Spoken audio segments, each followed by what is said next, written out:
तथागत भगवान बुद्ध यांच्या प्रतिमेला माझं सतशः अभिवादन. बोधिसत्व परमपूजनीय डॉक्टर बाबासाहेब आंबेडकर यांच्या प्रतिमेला माझा कोटी कोटी कोटी प्रणाम.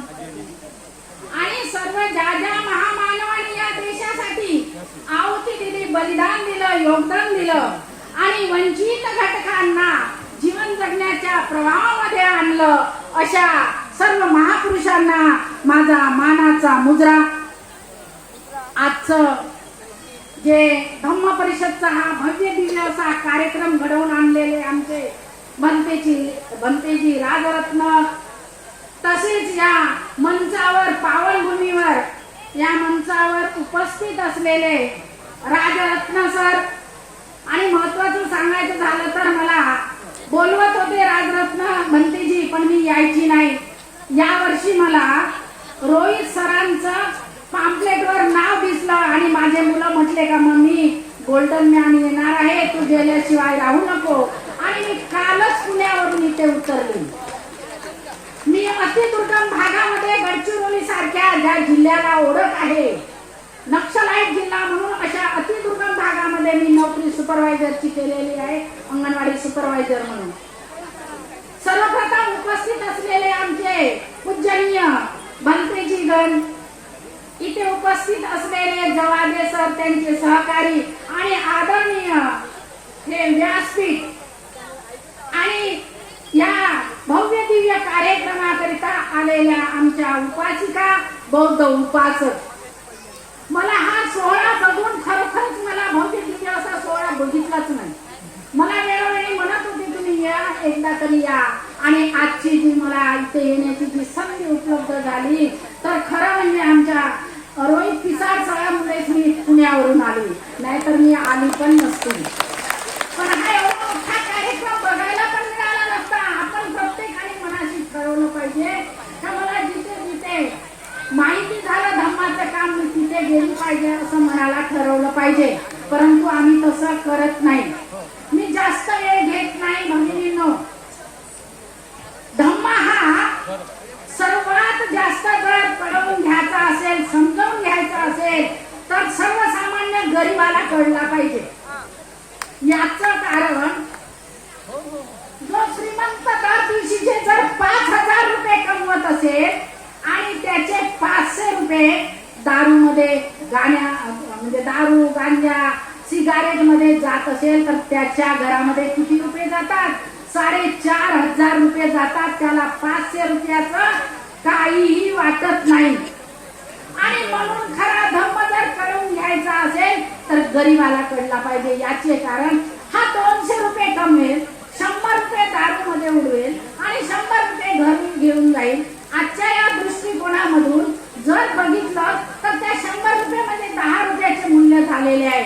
आणि म्हणून सर्वात जास्त गरिबांनी हा धम्माकडे वळलं पाहिजे. धम्म आम्हाला नीतिवान शिकवते, मतिवान व्हायला शिकवते, सत्याच्या मार्गाने चालायला सांगते.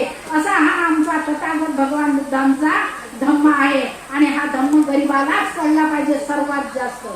आता बोलताना संजय साहेब याच्या आधी बोलले का आमच्या महिला ज्या आहे त्या बरेचशा महिला कुठे सिरियल बघतात. मला एकही सिरियल माहित नाही. माझी सून म्हणते तुम्ही कशा आहे, सिरियल माहिती नाही.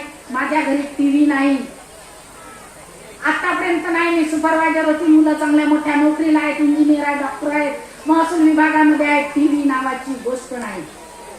हे सांगायचं कारण एकच आहे इथे का आपण महाविद्यालय समाजांचे मुलं, सकाळी त्यांची आई माझ्या घरासमोरून लाईन लागते, मला नवल लागते, त्याला म्हणजे तयारी करून रस्त्याला लावून देतात. तो 3 वर्षाचा मुलगा कुठं जातो? मस्जिद मध्ये.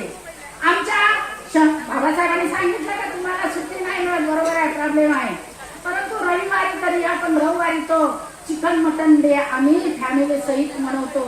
हे कितपत आमचं चांगलं आहे. आमच्या या बुद्ध धर्मामध्ये शोकांतिका एक दिवस आम्ही देऊ शकत नाही. आणि हे यापुढे चाललं पाहिजे. तेव्हा नवीन पिढीला धम्म काय आहे हे कळेल. अन्यथा आम्ही जिथले तिथेच राहू. दुसरं सांगायचं झालं तर निवडणुकामध्ये आम्ही एक जण आमच्या मताचा जर व्यक्ती उभा केला ना तर आम्ही तसं नाही, आम्ही भाजपकडून जातो, आम्ही कोणत्या काँग्रेसकडून जातो आणि आमचा जो हक्काचा आहे त्याला पाडतो. एक मी तुम्हाला छोटीशी गोष्ट सांगते आणि बस बरेचसे वक्ते बसलेले आहेत, चांगल्या चांगल्या लोकांचं तुम्ही ऐकण्याकरिता आलेले आहेत. आम्ही तर कधी येऊ शकतो, पण जसे राजरत्न सर आहेत, गोल्डन मॅन सर आहेत, हे जरा यायला मुश्किल आहे. हे दिसले आम्हाला, आम्ही निवड पेपरवर बघत होतो, आज प्रत्यक्ष बघितले. सांगण्याचं तात्पर्य एकच आहे, मी एक गोष्ट सांगतो. असंच एक जे धम्म परिषद आहे ना आपलं बुद्धाचं आजचं, असंच एक धम्म परिषद खेकड्याचं बघते. आणि प्रत्येक देशाचे खेकडे आपापले म्हणजे जातीचे तिथे ठेवतात आणि प्रत्येकाच्या खेकड्याला झाकण लावून राहते बरणीला.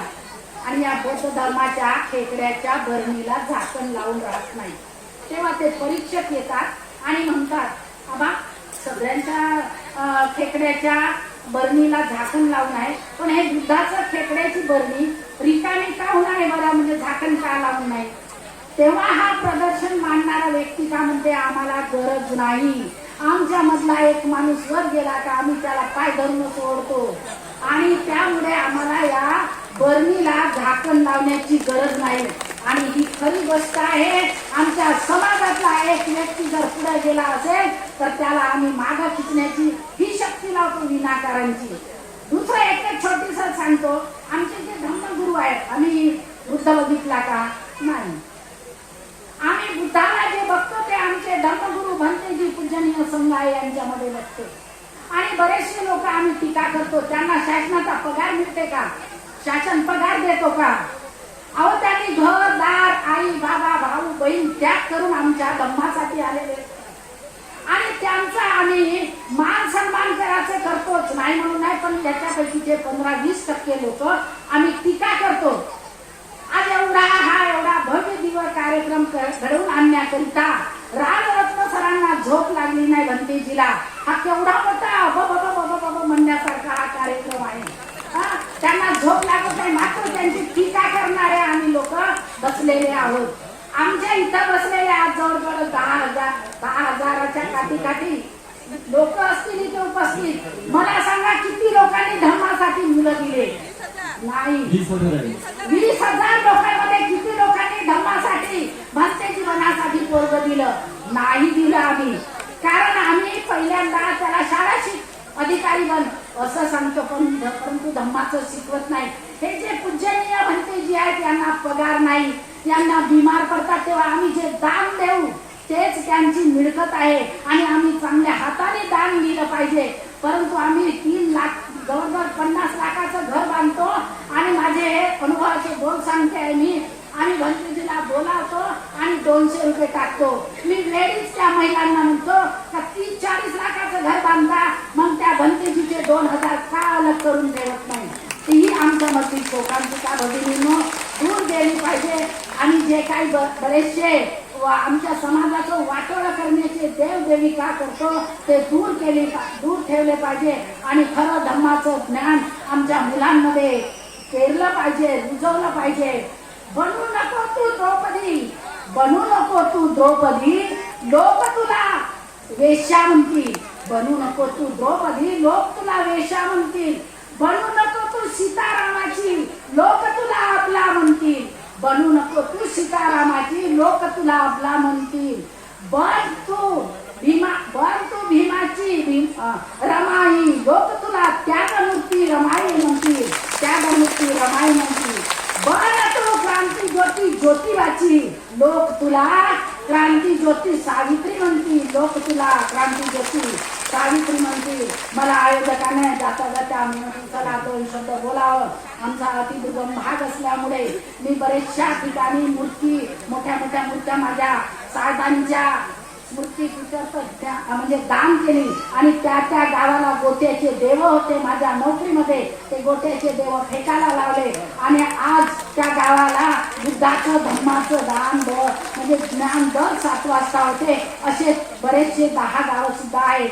मी राजरत्न भंतेजींना आणि आमच्या पिसाळ सरांना आणि ते सर्व मंचावर बसलेल्या आमच्या आदरणीय अतिथीगणांना सांगतो का खरोखरच गडचिरोली सारख्या अतिदुर्गम भागामध्ये या माझ्या नोकरी पिरियडमध्ये मला कितीतरी शोकेस नोटीस आले का तुम्ही हे काम करता आणि धर्माचं काम सांगता. माझं काम तत्पर होतं. माझा सत्कार झाला. मला आयाताई होळकर पुरस्कार सुद्धा मिळाला. मी धर्माचं काम शेवटपर्यंत केलं. आज माझे 5 गावं जे आहे ते धम्ममय झालेले आहे. इथे मला सांगण्यासाठी काही हरकत नाही. आयोजकांनी मला 2 शब्द बोलण्याची संधी दिली. सर्वांना मैत्रीपूर्ण जय. खूप खूप धन्यवाद.